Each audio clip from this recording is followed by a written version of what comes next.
2025 मायथाइनि दिनैनि दा जोंनि बिटिआरनि बिसायख'थि बे बिसायख'थिखौ आंनि नैबे भट केन्द्रआव आं गिबि होजेनबाय। खोब गोजोननाय मोन्दों।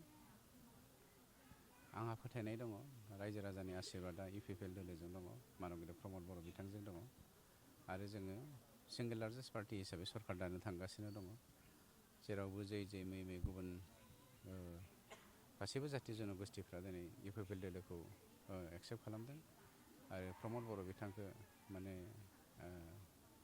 मा होनो सान्तिर दुत समन्वयनि दुत होननानै बयबो एक्सेप्ट खालामदों।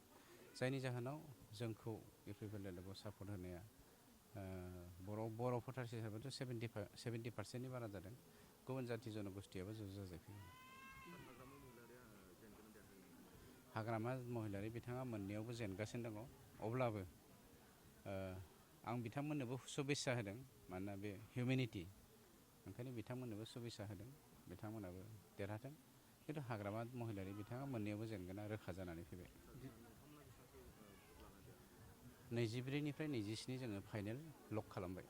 दिनैनि समाव रायजो राजाफोरखौ भट होनो थाखाय रायजो राजाफ्रा मिथिखागौ सान्थिखौ बयबो लुबैदों, गोरोबलायनाय खौसेथि। दिनै बर' हारियानो खौसेथिनि गोनांथि जादों होननानै बयबो मिथिदों।